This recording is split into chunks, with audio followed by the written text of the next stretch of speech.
All right, hey class. So as I said on Monday, rather than go through and respond to pretty much the same elements on every single draft, I'm going to do this kind of peer review, this kind of mock peer review video, so that way that you guys can kind of see in action the things that I look for and how to correct them. And so that you don't have to try to like interpret any comments. You can kind of exactly see what I'm doing and what I'm suggesting. So what I'm going to do for this video is I'm going to walk through the sample that I've posted that we've talked about many times, but I'm going to do it with an eye toward like fixing a draft, because as I've said in class, this is not a perfect example. There are some problems with it we can talk about. So I'm going to walk through that, but I'm also going to point out the things that students often do in these. I'm going to look for moments like that in this paper so that we can talk about them. And hopefully by doing this, it'll be much more clear than me jotting down 4 or 5 comments on a rough draft. So to do this, what I'll be doing is I'll be using the Hawks, Mocks, and Locks stuff that we talked about in class in order to kind of guide what I'm looking for. And so you'll notice that as we go through this, I'm looking for these kind of major things, right? Organization, development, style. And then towards the end, we'll get down to grammar mechanics. But for the most part, what I'll be doing is I'll be looking for the big bullet point stuff. So the other thing that I want to steer your attention to as we're going through this is if we come into here and we go down to our Project 3 Dropbox, we can take a look at the rubric. And so what I'll do is at the end of this, we'll go through this and I'll show you how I'm considering these grades, and so that if I had to grade this one, that is, you'll understand my thought process. Sorry, my son is playing outside, if you can hear that in the background. Okay, so let's do this. Also, real quick, if you sent me an email about anything related, if you sent me an email within the last 2 days, I am working on responding to those. The computer that I'm using right now, the hard drive just crashed, and so I kind of fixed it for now, and I'm getting it fixed. Anyway, I am working on responding to them as quickly as possible, so if you don't hear from me tonight, you will hear from me Friday morning, bright and early. So just look out for those. So I apologize that I'm not answering emails as quickly as I usually do. It's just been a little bit of a chore. Not answering emails, but this computer has been a little bit of a chore for the last day. Okay, anyway, let's get to this. Okay, so if we're looking at this, we need to understand a few things. And so let's use our rubric to look at to remind ourselves what we'll be looking for. First thing we'll be looking for is meeting the itemized demands, in that we are synthesizing a body of research and using details where appropriate. We are serving a clear research purpose. In other words, we are guiding our reader to look at a topic that relates to our field and that's something that's interesting to us, and that we are writing in a way and using evidence in a way that allows our reader to understand the synthesis and the conclusions that we're making. We're addressing a clear audience. In other words, we are writing for an audience of this particular community. And by using research, we are situating the academic within an ongoing conversation. So in other words, we're not talking about something that's been resolved 30 years ago. We're talking about something current, something interesting, something pressing in the field.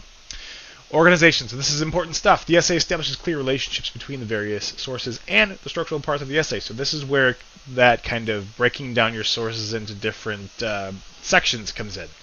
And that when we do that, the sources that we use in those sections are actually related to those sections, right? So we're not just throwing stuff at the wall and see what sticks. The introduction establishes an exigence in guiding questions. What that means is that we identify a clear problem, issue, or topic, and that we give our reader our research question that we're using.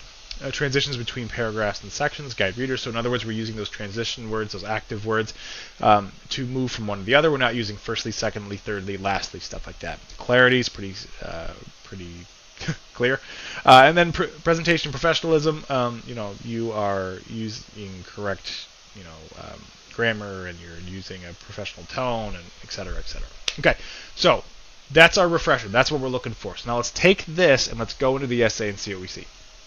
All right, starting out, we see a really clear title page with, you can put your research question up here, just the general question about the topic, whatever, with the title. Good, I'll be looking for that. I'm going to see that first thing. Okay, now, this is our introduction. So if you remember, the introduction has to do a few things. It has to establish the problem, it has to give us our research question, it has to explain us why this is an important problem, It has to cite some previous research to do this. Has to give us, an understanding of how you're scaffolding this entire essay. There's a lot going on here, and so let's take a look at how this happens. So you can see I've highlighted a couple points. This first one I highlighted because it is a good example of how to use research in this introduction. Now, when I say I want you to identify your sources, there's a couple ways you can do this. In my field, in literature, a lot of the times we will name the author and title in the actual paragraph. So like in so-and-so says in this article, etc., etc. However, in the sciences, we don't really see that. We see a lot of this kind of footnoting. And so what you'll see is this little number right here. This person has footnoted. Now, this is perfectly fine. What this does is this clearly identifies the author and the title, right? So that's what I'm looking for. So if it's more appropriate in your field for you to do something like this rather than introduce the entirety of the source and title right here, or if it's maybe just more effective at that particular point, that's fine. My point is that when I read this sentence and I look here, I know exactly where this comes from. So good, we're good there. And so this is a good way to introduce research, and you'll see that we've got a lot of that going on right now. In fact, this person introduces 3 sources already in this first page. You don't have to do 3 in your introduction. That's just what happens to happen here. Okay. Okay. So initially, we are kind of giving our reader a sense of the topic. Here we come down and moving into a sense of this person's personal stake in this issue, and that's great. I want to see that. And then we come down here, and here's where we have our problem statement. So that's why I've highlighted this. So once we establish the community, we establish the topic, we talk about our personal stake in this issue, then we come down here and we give our reader the problem. So all we're doing is if we come back to here, we are meeting the itemized demands, and we're also establishing a nice organization for the piece. And so we're setting all of this up right here. And so far, so good. And so you can see here previous research regarding controversy, and so we're starting to cite some previous research. Most of this previous research that they're discussing is what's been referenced up here, so that's fine. And then, boom, right here we've got our setup for the paper. First, this will do this. The next section shows this, etc., etc. Okay. So if I were to grade just the introduction alone, this is a solid introduction. It's doing all of the right things. Okay. Now, there's a couple things that I would kind of want to maybe see in here. Again, this doesn't take away from the effectiveness of the essay. However, if they would have done this, it might have been even more effective. I asked you guys in class to start to think about what you might want to say about this topic. And so to see some of that here, so to say something like, this review will serve the purpose of blah, blah, blah, blah, blah, blah, blah, blah. So like the reason you're doing this is to do what, essentially. And so, we know that a review the literature concerning the concept, but then to give your reader just a kind of a reminder of why this is important, kind of a restatement of the importance of the issue down here would have been really effective, so that your reader isn't like, okay, I don't care, like, you're going to do all this, but why should I care? Just reminding them of that right here would be really effective. So moving into the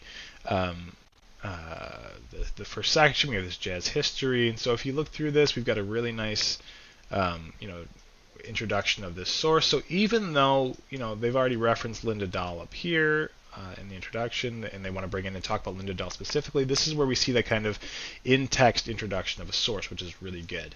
Because what this does is it really makes sure that your reader is understanding of what they're saying. And really aware of who is saying what at any given time. Okay, so a couple things that if I'm grading this that I'll be looking for. The first one is that I know who is saying what. And the second thing I'll be looking for is the kind of evidence use. You see where you have a direct quote, which is really good. Now, you don't have to have a direct quote every single time. You could have some paraphrase, but I do want to see some direct quoting here. And I'll say that again. I want to see some direct quoting here.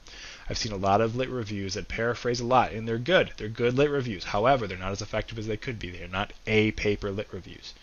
The other thing that I'm going to be looking for as we're talking about this is the way that they're introducing this source.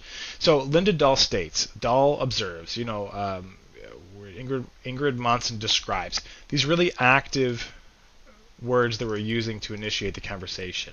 That's what I'm looking for, because when an author is saying something, they're not just like talking, they're stating, they're arguing, they're observing, they're discussing, right? Like use those kind of active verbs to put this kind of active tone into your paper, and that'll make for a really effective lit review. The other thing that we don't see is something like this. Let me just space down here. Okay, so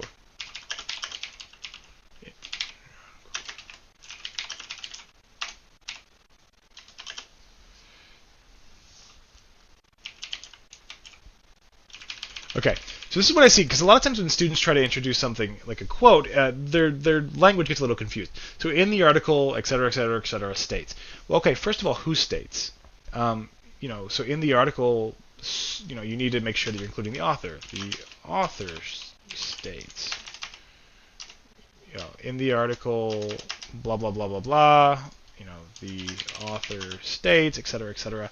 Or another one that I see all the time is something like this. In the article by Linda Dahl,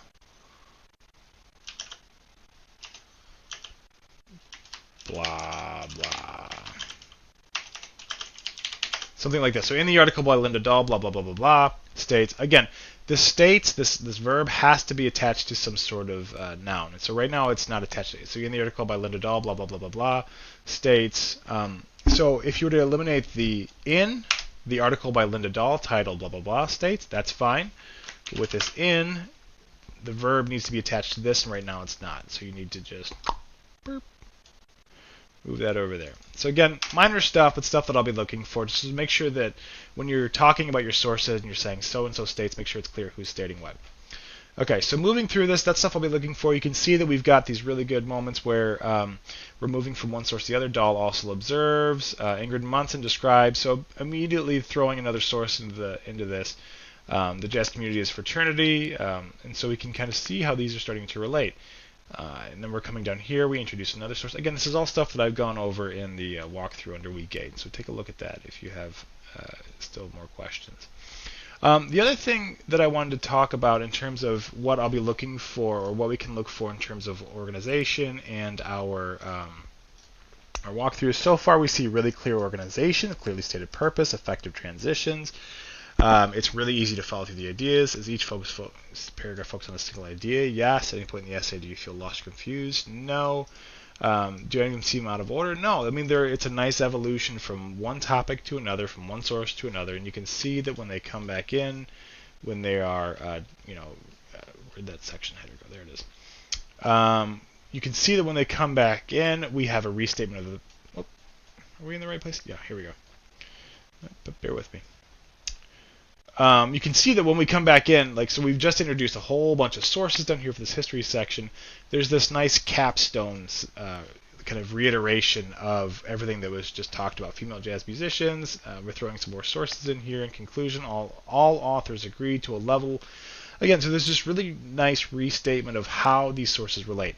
And so as you're going through, I'll be looking for these smaller moments of synthesis where we have Dahl and Munson thrown in together, and we're using these active verbs to show how they relate.